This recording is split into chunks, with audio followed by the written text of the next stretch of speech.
എക്സാമിന് അടുത്ത് വന്നു കഴിഞ്ഞല്ലേ. പ്ലസ് വൺകാരെ സംബന്ധിച്ചിടത്തോളം ആദ്യത്തെ 3 ചാപ്റ്റേഴ്സ് ആണ് നമ്മൾ ഓണം എക്സാമിന് എക്സ്പെക്ട് ചെയ്യുന്നത്. അപ്പം അതിൽ ഏറ്റവും കൂടുതൽ വെയിറ്റേജ് ഉള്ള ചാപ്റ്ററാണ് second chapter forms of business organisation.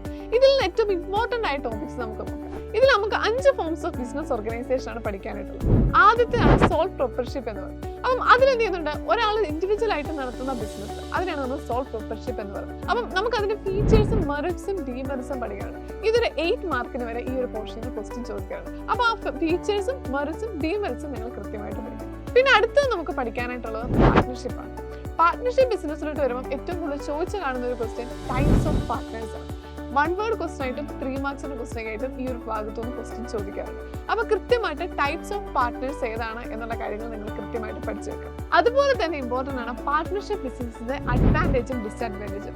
ഇതൊരു 6 മാർക്സിനും 8 മാർക്സിനും ചോദിക്കാറുള്ള ഒരു ക്വസ്റ്റ്യൻ തന്നെ. പിന്നെ നമ്മൾ പഠിച്ചതാണ് join in the family business.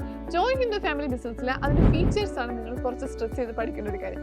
ആ ഒരു പോർഷനിൽ 2 മാർക്ക് 3 മാർക്ക് ക്വസ്റ്റ്യൻസ് ആണ് കൂടുതലായി നമ്മൾ ചോദിച്ചു കണ്ടിട്ടുള്ളത്. പിന്നെ നമ്മൾ പഠിച്ചതാണ് കോപ്പറേറ്റീവ് സൊസൈറ്റി. കോപ്പറേറ്റീവ് സൊസൈറ്റി പഠിക്കുന്ന സമയത്ത് കോപ്പറേറ്റീവ് സൊസൈറ്റി ഫോം ചെയ്യാനായിട്ട് എത്ര പേര് വേണം, അല്ലെങ്കിൽ എന്തിനു വേണ്ടിയിട്ടാണ് ഫോം ചെയ്യുന്നത്. അപ്പം നിങ്ങൾ ജസ്റ്റ് ആ ഫീച്ചേഴ്സ് പഠിച്ചാൽ തന്നെ ഏകദേശം നിങ്ങൾക്ക് ഒരു ഐഡിയ കിട്ടും. ആൻഡ് ദെൻ നമ്മൾ ലാസ്റ്റ് പഠിച്ചതാണ് ജോയിന്റ് സ്റ്റോക്ക് കമ്പനി.